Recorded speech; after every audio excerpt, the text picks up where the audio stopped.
and it kind of comes out of a printmaking tradition, but it's a great way to just roll with some ideation and play around with a very intuitive way of working that really takes you off the hook for being, for needing to have any kind of big important thing you want to say with your work.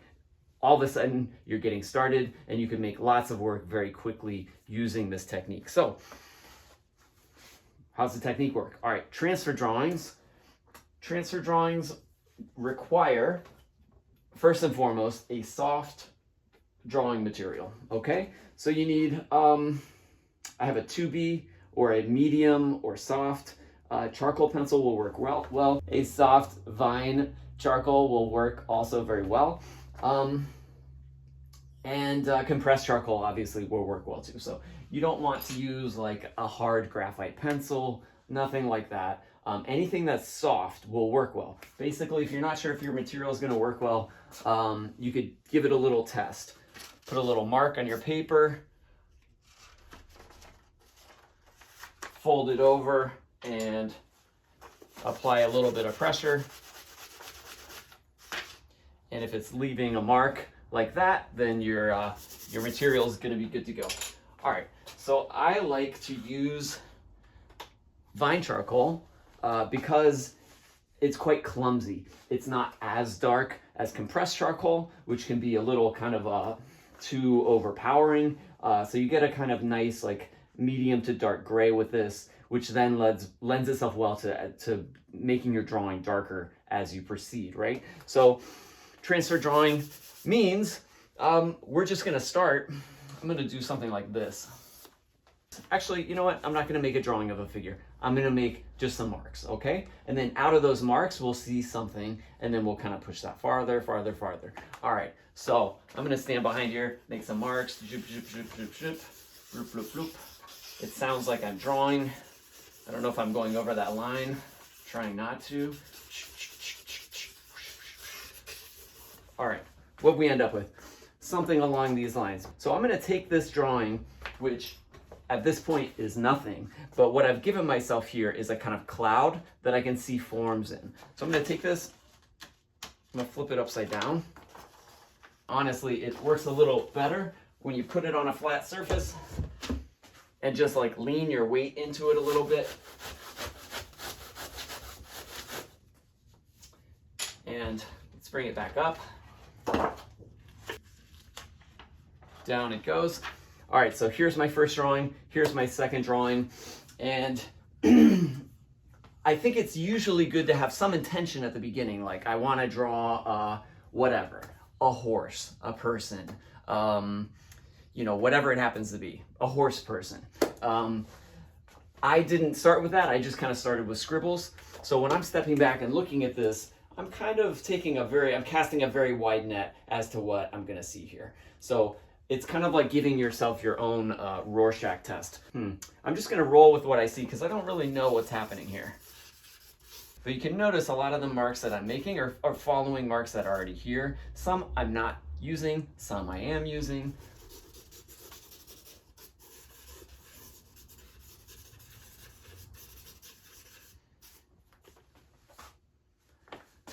Boy, this is terrible. You know what? Sometimes in life, we just have to accept that it's better to fail quickly than to keep getting hung up in something that's not working. So I'm gonna fail quickly here. I'm gonna fail quickly. And we're gonna refine our boundaries. We're gonna refine our boundaries here a little bit. I said horse person before. Let's do horse person. All right, so I don't know how to draw a horse person. I guess that's a centaur. Is that a horse person? I was thinking like horse head. That's not a centaur, right? Let's do horse head person. Never drawn that. Let's try it out. All right. So I'm kind of closing my eyes, imagining a horse's head. And then there's got to be a person body. There's got to be some legs down here, hips, arms somewhere, and then this horse head thing. Keeping my eyes closed so I can't quite see what's going on, right? Okay, a little bit more refined than we had last time. Again, there's a lot here that I don't know, and that's the advantage, that's the idea of transfer drawing. So I'm going to take this, I'm going to turn it this way. I'm going to pull this whole thing down again. I'm going to take my pencil again, turn it on its side, put some pressure on it, bring it back. Here's the reveal. The question is, with transfer drawing, who made this drawing, right? Like, I haven't touched the sheet of paper, and yet my drawing is on it. I also was very not invested in the first drawing. It was just kind of flowing out of the Vine charcoal without too much thought behind it. So now I'm given a prompt to respond to.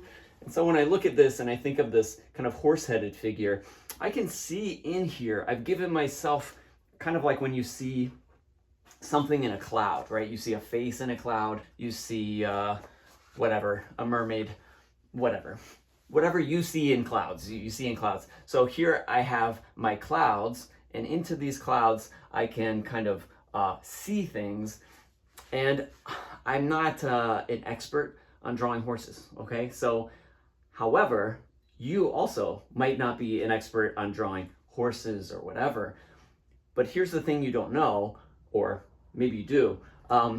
You can identify what a horse looks like, right? Like if somebody shows you a horse, you could say, that is a horse, or that is not a horse. In the same way, when you give yourself a drawing like this, you could see which marks are horse-like, which ones are not horse-like, okay? So I can look at this, and even though I don't know a lot about horses, I've given myself enough incidental marks that, here, let's take a look. When I come in here, get my drawing stance going, right? I can see some marks that are way more horse-like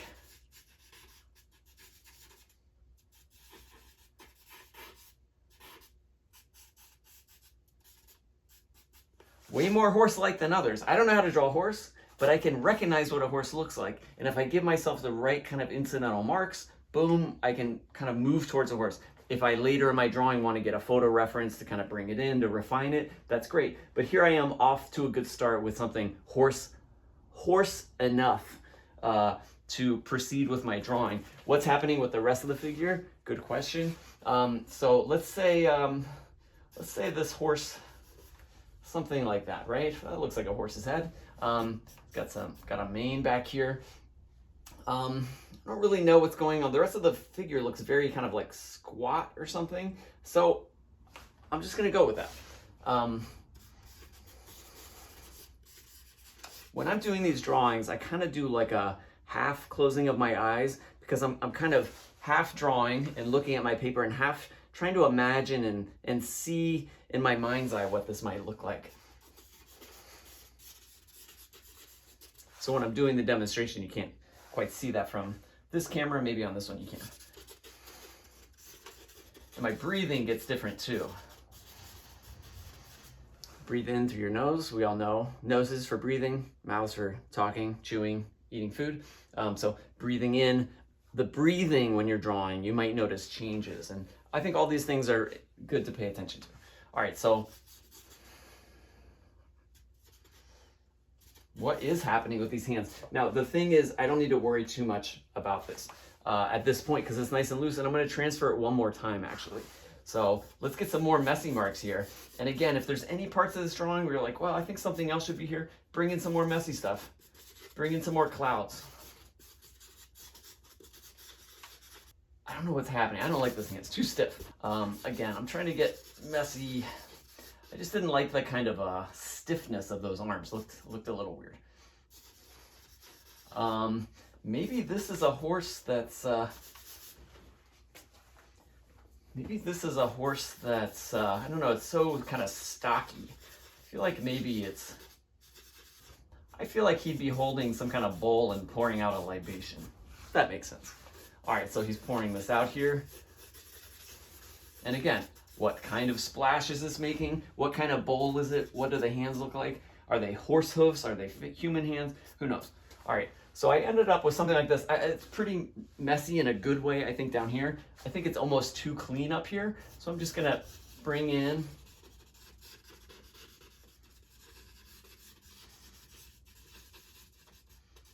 I'm gonna elaborate some of those first marks, which might work to my advantage or my disadvantage. I think I just turned it into a lion, but oh well. That could happen too. Maybe it wants to turn into a lion. I don't know. We'll see what this is going to be. You know, lion looks kind of good. This body looks a little bit more like it would be a lion's body. Maybe we can run with that. Maybe we play with the tail here, like the drink's coming down, the tail kind of going up. We'll do that little thing there. We'll leave it like this for now. So here's our third transfer. Again, let's make it easier, not harder. All right, I'm gonna take it and lay it face down.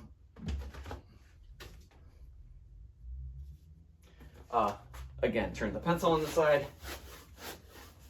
It's not about like the muscles you're using to like press down. It's more about just kind of pushing your own weight on it. If this technique doesn't work for you, just a couple pointers. One is make sure you have some padding underneath it, like I do here. If it's too hard of a surface, it might not transfer well. So you need a little like squishy surface down there. And then the only other thing that doesn't work is if the material's not soft enough or you're just not like leaning on it enough.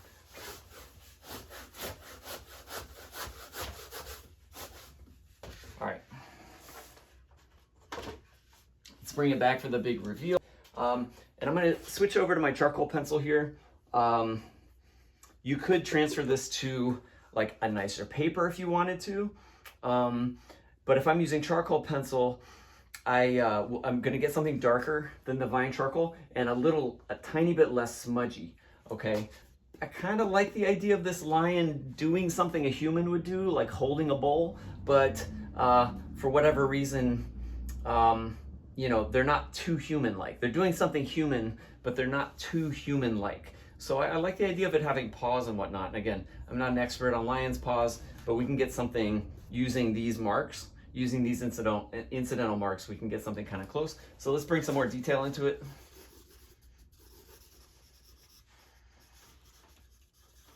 How many toes do lions have? 3, 4?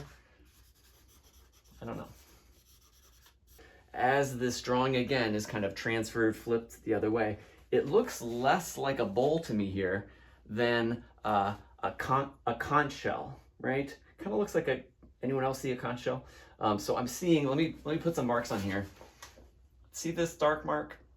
I see that as the inside of the conch shell, and there's some marks here that look like they're kind of that curving inward part of the conch shell, and there's even some marks here that look like the top of the conch shell.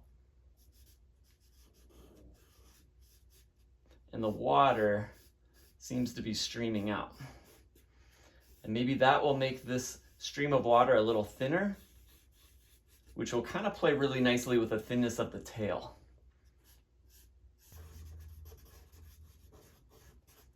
And again, since this whole technique's about moving towards a greater sense of control, but starting with a really loose starting point, I definitely recommend holding the pencil further back, like not holding it like you're handwriting, but holding it back like it's your sorcerer's wand. Okay, so that will give you a little less control as well. And it'll allow you to see the whole piece of paper without your hand kind of like blocking what you're doing there. Something along those lines. If we're really trying to make it look more scary, let's get those teeth in there. Let's put a little pupil in the middle. So we get this kind of intense expression here. We got the tail, we got the mane. Zip, zip, zip, zip, zip, zip, zip, zip, zip, zip. I put the line in the wrong spot here. The line, not the lion. All right, something along those lines emerged from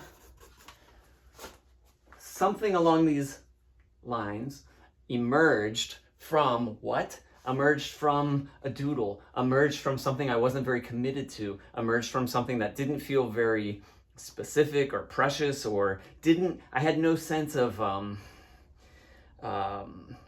pressure, right? I didn't feel like this needs to be good, and maybe it's not good. My idea is to transfer this maybe one more time, probably give myself zoop, zoop, zoop, some more marks here. His other arm, where's that at? It's a little hard to tell. Here's a figure that emerged from this. Step 1, step 3. So if you follow this process, and all you really need to have is like a vague sense of what you want to draw. You don't even have to know how to draw it. So there's no sense of, well, I can't draw that because I don't know how. Just keep it ever changing and ever evolving. The horse-headed person turns into not a lion-headed person, but just turns into a lion. I wasn't expecting that. I like this idea of pouring like an infinite ocean out of a conch shell. So this is transfer drawing, and you could use it to draw faces, you could use it to draw whatever. Last thing I'll say about it is this whole flip-flopping process, this thing, flip, flip, flip, flip, flip, here's the other part of the magic trick. This piece of paper, because of the flipping, becomes like a mirror, right? So when you look in a mirror, some days I will give my students a mirror to look at their drawing. And my suggestion for what needs to be fixed on their drawing, they will always see it when they just look in the mirror. So I'm kind of walking around like, I'm like the talking mirror in the class, but when they look in the mirror, they can actually see it themselves 9 out of 10 times. So when you flip your drawing around, you'll see very quickly if an arm's too long, if an eye's floating up in the wrong place, or whatever to you looks off, you'll see it when you flip-flop it. So this technique allows you to do just that. So let me know if you have good results with this. Show me the results. I want to see the drawings. Go out and have fun, especially if you're someone who's just, feeling stuck and not sure where to start. Hope this gives you a breath of fresh air. Thanks.